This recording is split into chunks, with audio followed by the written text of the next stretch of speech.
আসসালামু আলাইকুম রহমতুল্লাহি ওয়া বারাকাতুহু ইন্নাল হামদুলিল্লাহ ওয়াসসালাতু ওয়াসসালামু আলা রাসূলিল্লাহ ওয়া আলা আলিহি ওয়া সাহবিহি ওয়া মাওয়ালা ওয়া বা'দ। সুপ্রিয় দর্শক শ্রোতা, যে যেখান থেকে দেখছেন, কাছে কিংবা দূরে, দেশে এবং প্রবাসে, সবাইকে সাদর আমন্ত্রণ জানাচ্ছি চ্যানেল 24 এর বিশেষ আয়োজন মাহে রমজান উপলক্ষে রাজ কামাল তালেবীকে জানানো আজকের অনুষ্ঠানের এই পর্বে। প্রিয় দর্শক শ্রোতা, আমরা এই অনুষ্ঠানের মাধ্যমে চেষ্টা করে যাচ্ছি পবিত্র কোরআনে কারীম থেকে আমরা কি কি জানতে পেরেছি, কি কি শিখেছি সে বিষয়গুলো নিয়ে পর্যালোচনা করতে। আলহামদুলিল্লাহ, ইতিমধ্যে আপনারা জেনেছেন যে আমরা 30তম পাড়ার আলোচনা শেষ করেছি, আজকে 28তম রোজা। তো আমরা আজকের পর্বে একটি বিষয় আমরা জানবার চেষ্টা করবো যে কোরআনে কারীম যে এই যে আমরা পড়লাম, জানলাম, শুনলাম, এর প্রতি আমাদের আসলে আলটিমেটলি কি দায়িত্ব রয়েছে, কি হক রয়েছে, সেই বিষয়টি আমাদের জানা প্রয়োজন। আর এই চমৎকার জীবন ঘনিষ্ঠ বিষয়ে আলোচনা করবার জন্য আজকে আমাদের সঙ্গে যুক্ত রয়েছেন দেশবরেণ্য আলেম দ্বীন, বিশিষ্ট ইসলামী চিন্তাবিদ, শিক্ষাবিদ এবং বিশিষ্ট মিডিয়া ব্যক্তিত্ব, আপনার আমাদের সবার পরিচিত মিডিয়া মুখ মোহতারাম শেখ আহমদুল্লাহ। আসসালামু আলাইকুম রহমতুল্লাহি ওয়া বারাকাতুহু। ওয়ালাইকুম আসসালাম ওয়া রাহমাতুল্লাহি ওয়া বারাকাতুহু। শেখ, কেমন আছেন? আলহামদুলিল্লাহ, অনেক শুকরিয়া আপনাকে। আমরা তো আলহামদুলিল্লাহ স্বাভাবিক যে আমাদের ধারাবাহিক যে আলোচনা ছিল 30তম পারা পর্যন্ত, সেটি আমাদের শেষ হয়েছে। তো আজকে আমরা মূলত একটি সার কথা শুনতে চাই যে এই যে কোরআন আমরা পড়লাম, শুনলাম, তেলাওয়াতটা আমরা শুনলাম, আসলে এর প্রতি আমাদের কি দায়িত্ব রয়েছে, আমরা কি করতে পারি আসলে সে বিষয়ে যদি বলেন।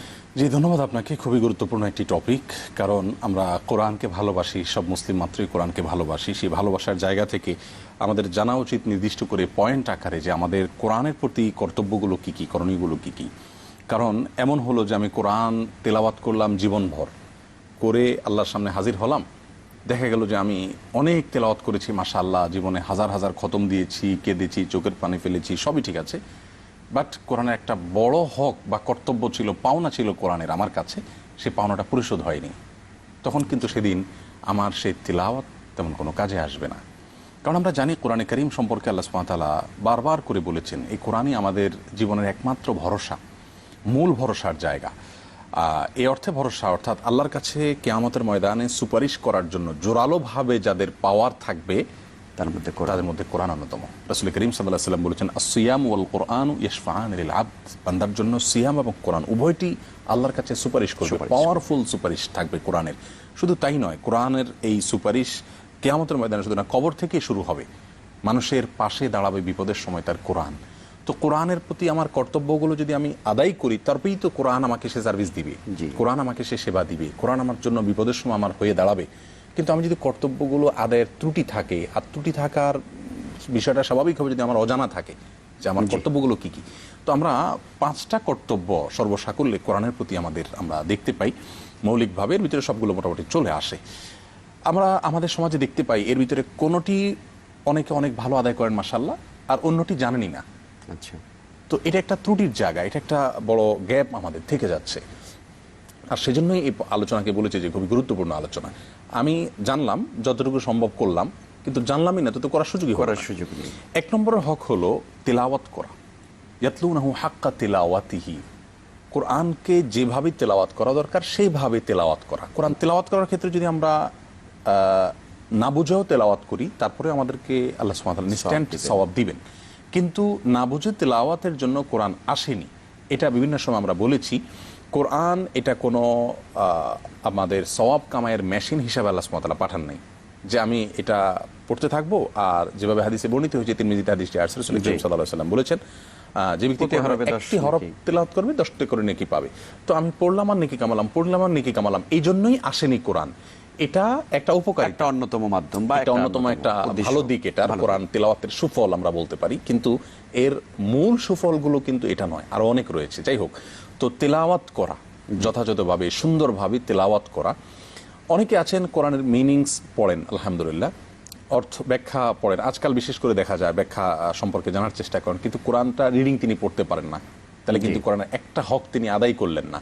অন্তত সালাতের জন্য যেটুকু না হলে নয়, এটুকু তো তার করতেই বিশুদ্ধ করে শিখতে হবে। তাহলে বিশুদ্ধ করে এটুকু তো তেলাওয়াত পাঠ করা, উচ্চারণ করা শিখতে হবে। যার কারণে কোরআন তেলাওয়াত বিশুদ্ধ করে শেখা, এটা হলো কোরআনের একটা আদব। আপনি গোটা কোরআন তেলাওয়াত করতে না পারেন, অন্তত সালাতের যে সূরাগুলো আছে, নামাজে যে সূরাগুলোর প্রয়োজন হয়, সেগুলো তো আপনাকে শুদ্ধ করে পড়তে হবে। এটা করলে আপনি কোরআন একটা হক আদায় করলেন, একটা পাওনা কোরআনের পরিশোধ হলো। দ্বিতীয় কোরআনের যে পাওনা, সেটা হলো মুখস্থ করা। কোরআনকে উম্মার কিছু অংশ লোক অবশ্যই মুখস্থ রাখতে হবে, স্মৃতিতে রাখতে হবে, নিজেদের ভিতরে ধারণ করতে হবে, সংরক্ষণ করতে হবে। এটাকে আল্লাহ সুবহানাহু ওয়া তাআলাই বলেছেন কোরআনে, ইন্না নাহনু নাযালনা যিকরা ওয়া ইন্না লাহু লাহাফিজুন। আমি কোরআনকে নাজিল করেছি, আমি কোরআনকে সংরক্ষণ করব। আল্লাহ সংরক্ষণ করবেন কিভাবে? আল্লাহর বান্দাদের মাধ্যমে। আল্লাহ সুবহানাহু ওয়া তাআলা তার বান্দাদের অন্তরে এটাকে ধারণ করার ক্ষমতা তাদের মধ্যে দিয়ে দিয়েছেন, যার কারণে এই কোরআনকে তারা ধারণ করতে পেরেছে। পৃথিবীতে এমন আর কোনো গ্রন্থ কি আছে যে 1400 বছর ধরে, 1500 বছর ধরে সেটা মানুষ মুখস্থ করে রেখেছে এবং ধারণ করে রাখতে পেরেছে? 1400 বছর তো দূরের কথা, 50 বছর আগে লেখা উপন্যাস তো এখন কেউ পড়তে চায় না।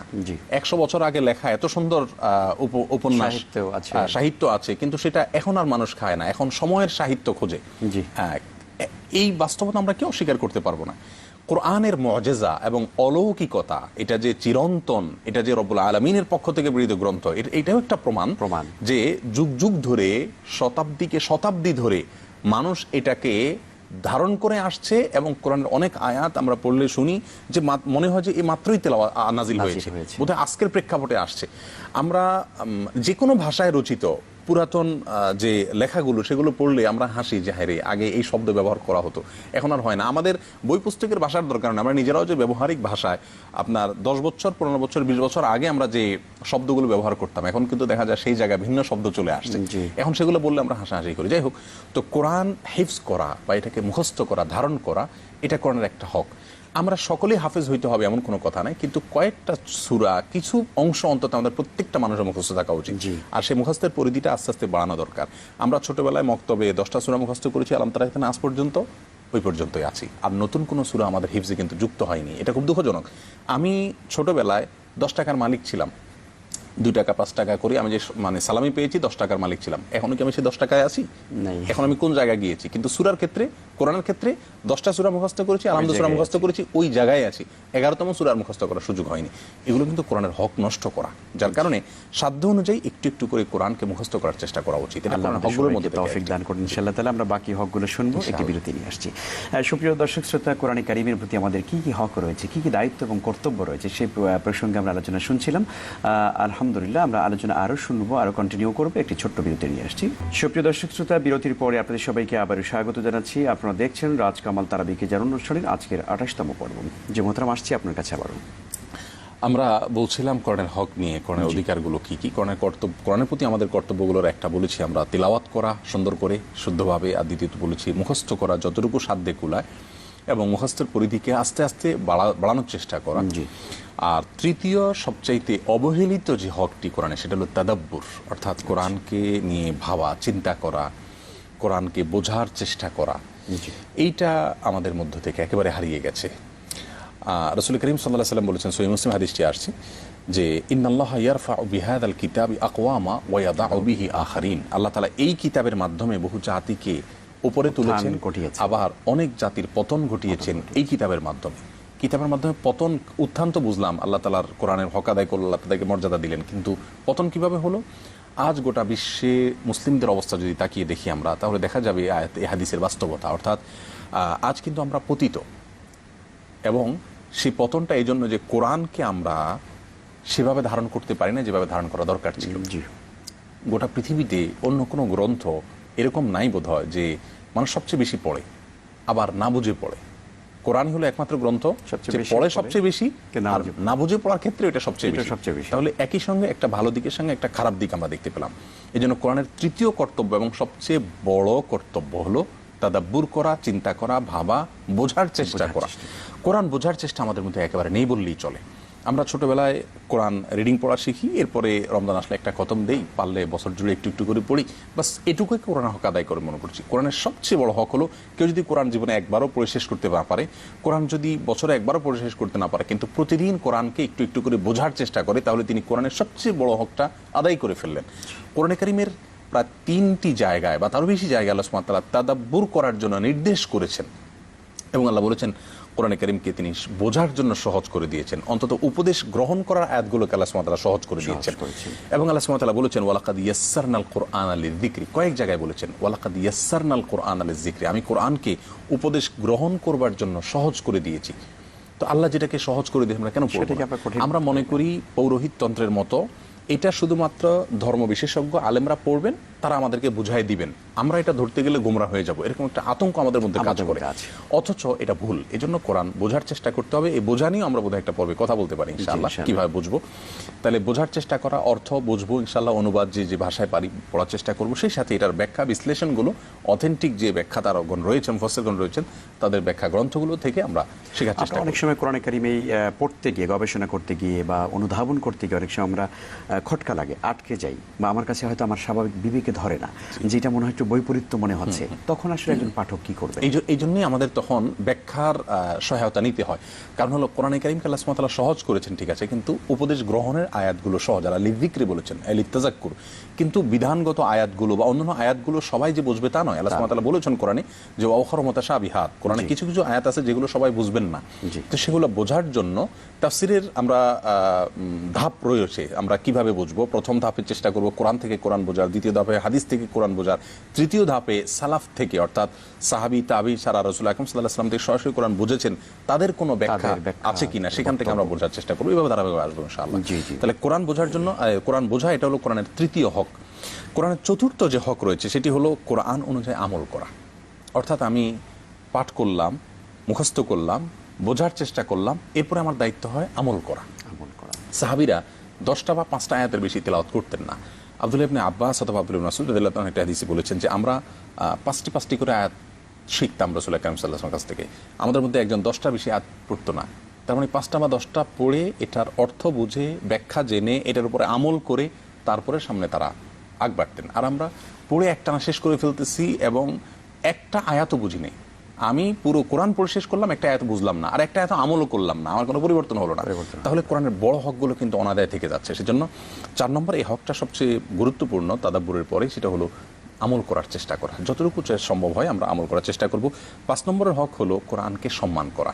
কোরআন সম্মানের ক্ষেত্রে অনেকগুলো দিক রয়েছে। আমরা কোরআন সম্মান বলতে বুঝি কোরআনকে তেলাওয়াতের সময় একটু চুমু দেওয়া, বুকের সাথে একটু টাচ করা, একটু রাখা, এগুলো অসম্মান নয়, এগুলো সম্মান সন্দেহাতীতভাবে। কিন্তু আমরা বলছি এটা মূল সম্মান নয়। কোরআন পড়ে গেল তো 2 সের চাউল দিতে হবে, লবণ দিতে হবে আল্লাহর রাস্তায়, এটা কোরআনের সম্মান মনে করি, এরকম কথা আমরা বলি। আসলে কোরআনের সম্মান হবে, সবচেয়ে বড় সম্মান হবে আমি কোরআনের নির্দেশনাগুলো যদি ফলো করি। আপনি আমাকে খুব সম্মান করেন, আমার একটা কথাও মানেন না, কিন্তু আমাকে দেখলে কাচুমুচু করেন, এটাকে আমি কিভাবে ব্যক্ত করব?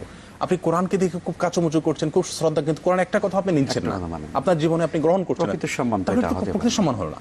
কোরআনকে সম্মানের অনেকগুলো ধাপ রয়েছে। আমরা বাহ্যিক সম্মান যেটা করছি সেটা তো করবো ইনশাআল্লাহ বিদিনিল্লাহ, যথাযথ উপায়ে করব। আর সেই সাথে কোরআন অনুযায়ী আমল করা সবচেয়ে বড় সম্মানের বিষয়। এটা কোরআনের বিশ্বাসটাকে সর্বোচ্চ বিশ্বাস হিসাবে রাখা, নিজের মধ্যে ধারণ করা, এটা একটা গুরুত্বপূর্ণ বিষয়। তাহলে 5 নম্বর হক হলো কোরআনকে সম্মান করা। 6 নম্বর হক হলো কোরআনকে প্রচার করা। ইয়া আইয়ুহার রাসূল বাল্লিগ মা উনজিলা ইলাইক, হে রাসূল আপনার কাছে যা নাজিল করা হয়েছে এটাকে আপনি প্রচার করুন। বাল্লিগু আন্নী ওয়ালাউ আয়া, আপনি কোরআন শিখেছেন, জেনেছেন, বুঝেছেন, আরেকজনের কাছে বলুন। আমরা মনে করি কোরআনের কথা তো হুজুররা বলবেন, আমরা কেন বলবো? আমাদেরও যে কোরআন প্রচারের কর্তব্য রয়েছে, দায়িত্ব রয়েছে, এটা মুসলিম মাত্র সবারই আসলে প্রত্যেকটা মানুষের কর্তব্য রয়েছে। তবে হ্যাঁ, সেক্ষেত্রে অবশ্যই মনে রাখতে হবে যে বিষয়টা যত দামি সেটা বহন করার ক্ষেত্রে তত দায়িত্বশীলতার পরিচয় দিতে হয়, তত বেশি সচেতন সতর্ক থাকতে হয়। যদি ভুল হয়ে যায় তাহলে আমাকে দায় বহন করতে হবে, আর যদি আমি সঠিকভাবে পৌঁছাতে পারি তাহলে আমি আপে উঠে গেলাম, বিশাল বড় একটা সুযোগ আমার জন্য তৈরি হয়। সেজন্য কোরআন প্রচার করার ক্ষেত্রে কার্পণ্য না করা, আমি যতটুকু জানি ততটুকু, বাল্লিগ মা উনজিলা ইলাইক, মন গড়া নয়, যার নাজিল হয়েছে সেটাই শুধু প্রচার করা। প্রচার করতে গিয়ে যেন হেরফের না করি, যেটুকু প্রচার করবো সেটা আগে নিজে ভালো করে বুঝবো, ধারণ করব, তারপরে সেটুকু শুধুমাত্র প্রচার করব ওলামায়ে কেরামের তত্ত্বাবধানে থেকে, অবশ্যই ইনশাআল্লাহ বিদিনিল্লাহ। জাযাকুমুল্লাহ খাইর, আপনাকে অনেক শুকরিয়া জানাচ্ছি চমৎকার এই বিষয়ে আলোচনা করবার জন্য। আলহামদুলিল্লাহ। সুপ্রিয় দর্শক শ্রোতা, আমরা বিদায় নিচ্ছি, তবে যাওয়ার আগে এতটুকুন বলতে চাই, সম্মানিত অতিথি আমাদেরকে জানালেন কোরআনে কারিমের প্রতি আমাদের যে কি কর্তব্য রয়েছে, কি হক রয়েছে, আমরা প্রত্যেকেই হকগুলো পালন করার চেষ্টা করি, সজাগ থাকি, সচেতন হই। দেখুন কোরআনে কারিমের এর যে অর্থের যে গভীরতা, এর ভাষার যে ব্যঞ্জনা, এর যে বারাগাত, এর যে ফাসাহাত, এর যে আলংকারিক দিক রয়েছে, আসলে পৃথিবীর প্রতিটি মানুষকে কিন্তু আকৃষ্ট করে। আমরা যদি সেই কোরআনে কারিমকে বেশি বেশি করে অধ্যয়ন করি, অনুশীলন করি, বাস্তব জীবনে আমল করি, তাহলে আমরা প্রত্যেকেই আল্লাহ রাব্বুল আলামিনের প্রিয় বান্দা হতে পারবো। দুনিয়ার জীবন হবে আমাদের সুখী জীবন, এবং পরকাল হবে আমাদের জন্য, প্রত্যেকের জন্য অনিত্য সুন্দর জান্নাতের আমরা প্রত্যেক অধিকারী হতে পারবো। সেই তৌফিক আল্লাহ তাআলার কাছে কামনা করে, প্রিয় দর্শক, আপনাদের সবাইকে আন্তরিক মুবারকবাদ জানিয়ে আজকের পর্ব থেকে আমরা বিদায় নিচ্ছি। দেখা হবে ইনশাআল্লাহ তাআলা আগামী পর্বে নতুন কোনো বিষয় নিয়ে। ওয়া আখিরু দাওয়ানা আলহামদুলিল্লাহি রাব্বিল আলামিন। আসসালামু আলাইকুম ওয়া রাহমাতুল্লাহি ওয়া বারাকাতুহু।